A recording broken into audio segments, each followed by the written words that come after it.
Hello guys, आप सभी के मेरे चैनल पर दिल से स्वागत है। अगर आपको मेरी वीडियोस पसंद आए तो चैनल को सब्सक्राइब ज़रूर करें, वीडियो को लाइक करें और अपने दोस्तों के साथ शेयर करें। आपके एक सब्सक्राइब और एक लाइक मुझे अच्छी वीडियो बनाने के लिए मोटिवेट करते हैं। Subscribe, like, comment, share. Thank you for love and support. चलिए आज एक न्यू स्टोरी स्टार्ट करती है जिसका नाम पॉजेसिव माफिया का वक्त। अनिकेत के मुंह से रोज कैसल नाम सुनकर माही कुछ सोचने लगी। ये नाम सुना हुआ लगा, फिर उसे याद आया कि रोज कैसल कोई मामूली जगह नहीं थी। वहाँ रहने वाले बेहद रईस और मिस्टीरियस थे। खैर वह कुछ सोचते हुए बोली, पर हमें वहाँ क्यों जाना है? इस पर अनिकेत बोला, मेरे मामा की शादी है और मौसी की एंगेजमेंट है, इसीलिए हमें वहाँ जाना है। माही हैरान होकर बोली, क्या अब शादी? माही का रिएक्शन देखकर अनिकेत हंसने लगा और बोला, इतना शॉक्ड होने की ज़रूरत नहीं है। मेरे मामा मुझसे कुछ साल ही बड़े हैं और मौसी तो मुझसे भी छोटी है। वो दरअसल मेरे नानू और छोटे नानू की जिनकी बेटी की शादी हो रही है वो कज़न ब्रदर हैं।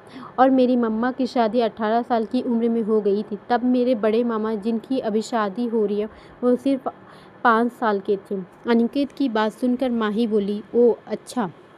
अभी अनिकेत उसका हाथ पकड़कर उसे अपने साथ खींचते हुए ले जाते हुए बोला, हाँ अब चलो अब भी।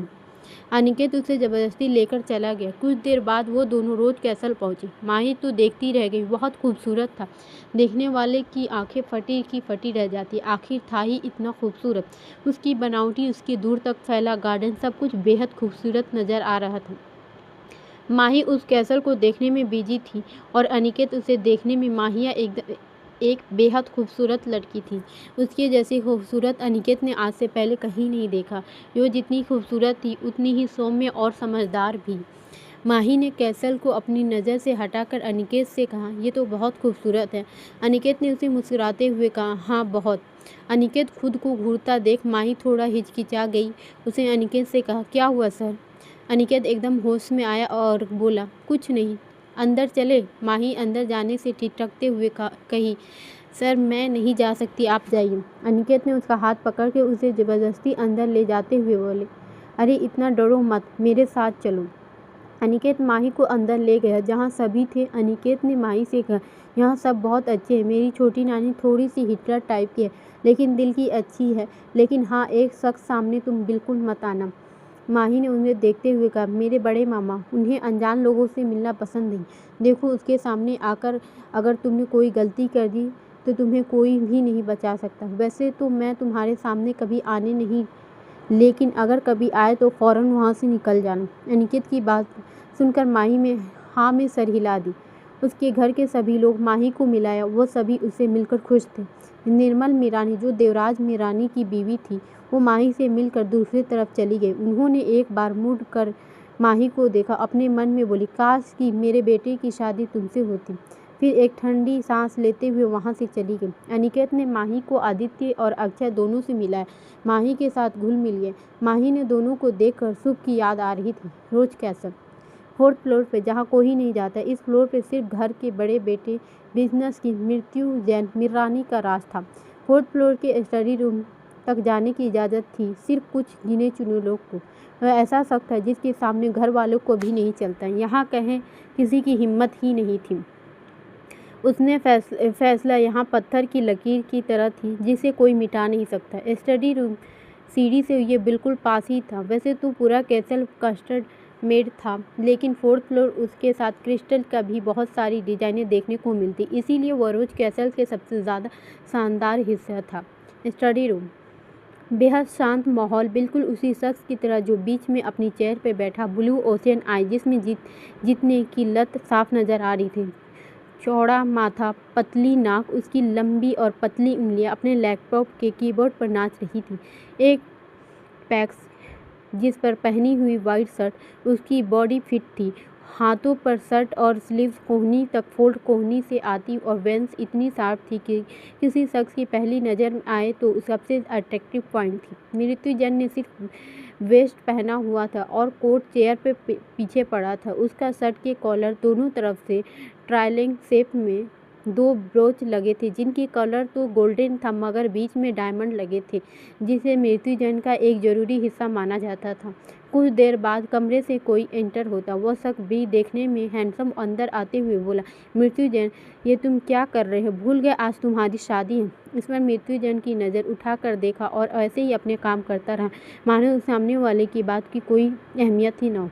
इस पर विवान ने, जो कि मृत्युंजय का जुड़वा भाई था, वो अपना सिर हिलाते हुए बोला, तुम ये शादी क्यों कर रहे हो? देखो, मैं अच्छे से जानता हूँ कि तुम्हें संजना से प्यार नहीं, वरना शादी के बाद भी तुम रहने के लिए नीचे फ्लोर की कमरा रेडी करवाने के नहीं कहते। तुमने तो शादी से पहले ही अलग कर दिया, फिर भला क्यों कर रहे हो ये शादी? इस पर मृत्युंजय बिना तरफ लेफ्ट हैंड कीबोर्ड से हटाए साइड में रखी फाइल उठाकर विवान को फेंक दी। विवान उस फाइल को उठा लिया और उसे पढ़ लगा। पूरी पढ़ने के बाद कुछ हैरान हुआ। उसने फाइल वहीं रख दी। मृत्युंजय की सर्द आवाज़ उसके कानों में सुनाई दी, शायद तुम्हारे सवाल का जवाब खत्म हो चुका है। विवान उसे देखा, कहा, तुम आखिर करना क्या चाहते हो? इस पर मृत्युंजय सर्द आवाज़ में बोला, वेट। इस पर विवान बोला, लेकिन। मगर मृत्युंजय अपनी सर्द नजरें डालते हुए उसे जाने का इशारा किया। विवान जानता था कि अब उसके एक भी नहीं सुनेगा, इसीलिए वहाँ से चला गया। विवान बाहर आकर बोला, इसकी क्या लत है, जाने कब छूटेगी? बिजनेस और जीत की लत इसे पागल बना दी है। काश जिसे तेरी शादी हो रही है ना मृत्युंजय, वो भी तेरी लत बन जाए। विवान मृत्युंजय का जुड़वा भाई था, उसे सिर्फ 5 मिनट का छोटा था। इधर नीचे माही सबसे मिलकर काफ़ी खुश थी और बाकी सब भी मिलकर खुश थे। मीरानी फैमिली, दादाजी आनंद मीरानी, दादी जी कावेरी मीरानी, इनके 3 बेटे थे, देवराज, निर्मल, उनकी बीवी। इनके 2 जुड़वा बेटे थे, मृत्युंजय और विवान, और एक बेटी ईशा। राजेंद्र और शालिनी, इनके 3 बेटे थे, ये शोभित, अक्षय और आदित्य, अशोक और पद्मा। इनका एक बेटा मनन और एक बेटी मिनी थी। अशोक मीरानी अपने छोटे बेटे मनन के साथ रानी खेत में रहते थे, जहां उनकी पुश्तैनी हवेली थी। उनमें से कोई भी इस शादी में मौजूद नहीं था। अक्षय उससे बोला, वैसे माही जी, क्या आप कोई बॉयफ्रेंड है? माही ने उनकी बात सुनकर देखा, जो बड़ी उम्मीद से देख रहा, फिर मुस्कुरा के नाम में सिर हिला दिया। अक्षय तो खुश होकर बोला, तो मेरे बारे में क्या ख्याल है? इस पर माही बोली, तुम तो बिल्कुल मेरे छोटे भाई जैसे हो। यह सुनकर अनिकेत आदित्य की हंसी आ गई। वही अक्षय शॉक्ड होकर देखने लगा। माही तो बस सबके हंसते मासूमियत से पूछा, क्या मैंने कुछ गलत कहा? इस पर अक्षय होश में आते हुए बोला, नहीं, बिल्कुल नहीं, आप बिल्कुल ठीक बोला। आज से मैं आपका भाई और आप मेरी बहन। कहकर मुस्कुरा दिया और माही भी मुस्कुरा दी। कुछ देर बाद माही आदित्य, अक्षय, अनिकेत के साथ पूरा घर घूम रही थी। वैसे घर के दूसरे कोने में गए, जहाँ पूरी फैमिली मौजूद थी। सभी को बड़ा अजीब लगा। आदित्य अक्षय से बोले, यहाँ क्या हुआ भाई? पर अक्षय बोला, पता नहीं, चलकर देखते हैं। उन तीनों के साथ माही वहां आ गए। सारी फैमिली मेंबर एक तरफ खड़े थे। सबके चेहरे पे परेशानी की लकीर नजर आ रही थी। एक किंग साइज चेयर पर मृत्युंजय पैर पे पैर रखा बैठा था। उसके ठीक सामने एक लड़का अपने दोनों घुटनों पर बैठा था। कई जगह पर चोट लगी थी और इतना सब होने के बावजूद भी मृत्युंजय के चेहरे पे एक शिकन तक नहीं थी। वह यह सब कुछ बड़े आराम से देख रहा था। उसे लड़के को देखकर माही की आंखें सी बड़ी हो गई। वो भागते हुए उस लड़के के पास बैठ गई और उसके चेहरे पकड़ते हुए घबराते हुए बोली, शुभ, ये तू यहाँ क्या कर रहा है? माही ने उस लड़के के पास भागते देख पूरी फैमिली हैरानी से देखने लगी। वहीं शुभ की बात सुनकर उनकी हैरानी की कोई ठिकाना नहीं रह। दी, मैंने नहीं भगाया, मुझे नहीं पता ईशा कहाँ है। माही की आंखों में आंसू आ गए। उसे गले लगाते हुए बाहों में छिपा कर बोली, मैं जानती हूँ मेरा भाई सच कह रहा है, मुझे मेरे सामने सफाई देने की ज़रूरत नहीं है। मेरा भाई कभी झूठ बोल नहीं सकता। आदित्य, अक्षय, बाकी फैमिली समझ में नहीं आ रहा था ये सब कैसे रिएक्ट करे। इन सब में सिर्फ एक शख्स जो था माही और शुभ के गुस्से से घूर रहा था। इधर मृत्युंजय माही को घूरने लगा। उसका चेहरा देख लिया था, तब उसकी नज़रें माही पर ही टिकी। सर्द नीली आंखें माही को देखते ही गहरी हो चुकी थी और उसकी जबड़े आपस में कस चुके थे। एक बाउंसर सूप की तरफ बढ़ा और माही के गुस्से से बोली, वहीं रुक जाओ, अगर कोई मेरे भाई के पास आया तो अच्छा नहीं होगा। चेयर पर बैठा मृत्युंजय बड़े ध्यान से माही को देख रहा था। उसकी सर्द आंखें बिल्कुल शांत था। तभी उसके पास एक सर्वेंट आया और विवान के पास जाकर कुछ बोला, जिससे सुनकर विवान हैरान रह गया। वो मृत्युंजय के पास आया और उनके कान में कुछ कह दिया। मृत्युंजय कुछ खास रिएक्ट नहीं किया। तभी उन दोनों के कानों में किसी चीखन की आवाज़ आई, जहाँ एक शुभ बाउंसर पर चीख था, क्योंकि उसने माही को जबरदस्ती पकड़ कर दूर कर दिया। जिस वजह से माही के हाथ पर चोट लग गई और यही वजह थी कि अब तक मेमना बना हुआ शुभ शेर की तरह चीखने लगा। मृत्युंजय ये सब बड़ी ध्यान से देख रहा था। अचानक कुछ सोच के चेहरे पे छोटी सी मुस्कुराहट आ गई। वह अपनी चेयर से उठा और माही के पास गया और मृत्युंजय के देखकर सारे बाउंसर एकदम दूर होकर सिर झुकाकर खड़े हो गए। माही और मृत्युंजय एक दूसरे को देख रहे थे। आज भी माही वैसे ही सामने थी जैसे पहली बार मुलाकात हुई थी, मिली हुई थी। भरी आंखें घबराई हुई उसे देख रही थी। वही बाकी घर वाले मृत्युंजय को देख रहे थे। इधर मृत्युंजय उसके बाजू पकड़ा और उसे अपने साथ लेकर चला गया। सब उनके पीछे जाने हुए तो बाउंसर ने उसे पकड़ लिया। इधर माही खुद को छुड़ाने की कोशिश कर रही थी। छोड़िए, मुझे दर्द हो रहा है। मृत्युंजय एक कमरे में जाकर छोड़ दिया। माही लड़खड़ाई मगर खुद को संभाल लिया। तभी वहाँ पे एक सर्वेंट आई और जिसके हाथ में एक थाल थी। शादी का जोड़ा रखा हुआ था। उस सर्वेंट ने उस थाल को बेड पर रख दिया, वहाँ से चली गई।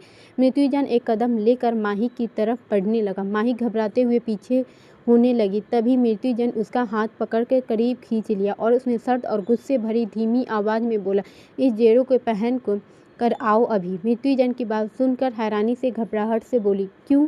इस पर मृत्युंजय उसके हाथ कस के पकड़ते हुए सर्द और धीमी आवाज़ में बोला, क्योंकि तुम्हारी शादी मेरे साथ है। यह सुनकर माही हैरानी से देखने लगी। मृत्युंजय बेबाक था। माही गुस्से से बोली, आपका दिमाग तो ठीक है ना? मैं आपसे शादी नहीं करूँगी, जाने दीजिए मुझे। वह अपना हाथ छुड़ा के वहाँ से जाने लगी। तभी मृत्युंजय उसकी कलाई पकड़ ली और उसे पीछे की तरफ मरोड़ के उसकी कमर से लगाते हुए वो कहा, शादी तुम्हें करनी पड़ेगी। माही ने दर्द और अपनी आंखें भींच ली। उसकी पकड़ से हाथ छुटाना तो दूर, खुद भी नहीं हिल पा रही थी। उसने अपना सिर उठाकर देखा। झिमझिमाती आंखों से साथ उसे देखते हुए, ये क्या ज़बरदस्ती है? इस पर मृत्युंजय गुस्से भरी धीमी आवाज़ में बोला, सही क्या है कहा, ये ज़बरदस्ती ही है। शादी तो तुम ही करोगी। अगर जल्दी तैयार होती है तो ठीक है, वरना तुम्हारी देरी की सज़ा तुम्हारे भाई को भुगतना होगा। मृत्युंजय की धमकी सुनकर माहिया सहम गई और आंसू के साथ बोली, नहीं, मेरे भाई को छोड़ दीजिए। वो नहीं जानता कि आपकी बहन कहाँ है। प्लीज़ हमें छोड़ दीजिए। मृत्युंजय पर माही रोने और गिड़गिड़ाने का कुछ खास असर नहीं पड़ा। वो पहले वाला लहजा बरकरार करते हुए बोला, तुम्हारा भाई तब जुटेगा जब तुम मेरी कैद में आओगी। फिर से उसने थाल में सजे लाल जोड़े की तरफ इशारा करते हुए कहा, इसे पहनो और तैयार हो जाओ। इतना कहकर वह जाने लगा। फिर रुक कर बोला, अगर 5 मिनट में बाहर नहीं आई तो मैं अंदर आऊँगा, फिर चाहे तुम किसी भी हालत में क्यों न हो। माही उसे आंसू भरी आंखों से उसे जाते देखती रह गई। फिर बेजान सी नीचे बैठकर रोने लगी। जब इसे मृत्युंजय की बात याद आई तो उठकर शादी की जोड़ों को उठाने लगी, जो गहरे लाल और गोल्डन कलर का था। उन्हें खानदानी जोड़ा था। माहिया सिसकते हुए तैयार होने लगी। ठीक 5 मिनट बाद ही डोर खुला। माहिया इस वक्त अपने ब्लाउज की डोरियां बंद कर रही थी। उससे नहीं हो रहा था। अचानक गेट खुलने की आवाज़ सुनकर चिहुक गई। पीछे मुड़कर मृत्युंजय को देखने लगी। उसने लाल आंखों से देखकर उसके पास आया और डोरियों को बंद करने लगा। माहिया उसके छूने से डर से काँप रही थी और मृत्युंजय ने उसकी डोरियों को कसकर खींच दिया, जिससे वजह से माहिया सिसकते हुए आंखें बंद कर ली। मृत्युंजय ने उसके चेहरे से दुपट्टा को ढक दिया और फिर उसका हाथ पकड़ के अपने साथ नीचे ले जाने लगा। गार्डन की तरह जहाँ बीचों बीच मंडप लगा था, वहाँ पर मीडिया भी आई हुई थी। वैसे भी रोज कैसल में आने का मौका कभी कोई गंवाना नहीं चाहता था। मृत्युंजय ने माहिया को लाकर मंडप में बैठा दिया और खुद उसके साइड में आकर बैठ गया। माहिया के चेहरा आंसुओं से भीगा हुआ था। उसने अपने परिवार की फिक्र हो रही थी। उसने आंसुओं से धुंधली होते आंखों के चारों तरफ घुमाए। कुछ लोग जाकर रोक दिया। वो हैरानी से उधर देखने लगी। वहाँ उसके दादा दादी और भाई खड़ा था। माहिया उनके पास जाने का कोई यह नहीं था। तभी मृत्युंजय ने उसका हाथ पकड़ कर लिया। माहिया वापस बैठ गई और अपने आंखें कस के बंद कर ली, जिस वजह से 2-3 आंसू बूंद उसके आंखों से लुढ़क के गाल पर आ गए। पंडित जी ने मंत्र पढ़ते हुए अंधेरे को फेरे लेने को कहा। मृत्युंजय ने माहियों को जबरदस्ती खड़ा किया, फिर फेरे लेने लगे। 7 फेरे कंप्लीट करने के बाद पंडित जी ने मृत्युंजय को मंगलसूत्र की थाल आगे बढ़ा दी। मृत्युंजय के सामने मंगलसूत्र उठाते हुए माहिया के गले में बांध दिया। माहिया की आंखों से आंसू की बूंद गिर गई मृत्युंजय के हाथों पर, मगर मृत्युंजय कुछ खास फर्क नहीं पड़ा। तभी पंडित जी उसे मांग में सिंदूर भरने को कहने लगा। मृत्युंजय एक चुटकी सिंदूर लेता और उसकी माहिया की मांग में भर देता। माहिया के फोरहेड के साथ उनकी नाक भी लाल हो जाती। मृत्युंजय बिना किसी एक्सप्रेशन से बैठा था। वही माहिया के दादा दादी समझ नहीं आ रहा था आखिर उन्हें यहाँ क्यों लाया गया। वह सुबह इन सब माही को ढूंढने की कोशिश कर रहा था। साथ ही आदित्य, अक्षय और अनिकेत भी यही कर रहा था। इधर जैसे पंडित जी शादी की पूरी करते वैसे मृत्युंजय खुद से दूर खड़े एक शख्स को अपनी सर्द नज़र से देखता। वह शख्स हाँ में इशारा करता और सभी मेहमानों और पंडित जी को वहाँ से बाहर भेज देता। सबके जाने के बाद मृत्युंजय खड़ा होता और माहियों को भी जबरदस्ती खड़ा करता। सब मृत्युंजय की हरकत अजीब लगी। निर्मल जी मृत्युंजय से कही, जय क्या हुआ, सब ठीक है ना। इधर अनिकेत माहिया के सब जगह ढूंढ रहा था। वहीं शालिनी भी मृत्युंजय से बोली, हाँ जय और संजना तो ठीक है ना। संजना के पेरेंट्स भी जानना चाहते थे, इसीलिए सभी मृत्युंजय को देख रहे थे। तभी उन सभी के कानों में मृत्युंजय की खतरनाक और सर्द आवाज़ पड़ी, ये संजना नहीं है। फ्रेंड्स, अगर कहानी पसंद आ रही है तो कमेंट भी करना, और अगर नहीं आ रही है तब भी कमेंट कर दिया करो। कम से कम पता चले कि कितने लोग इसे पसंद कर रहे हैं, तभी इस नॉवेल को आगे लिखूंगी, वरना नहीं लिखूंगी। थैंक्स।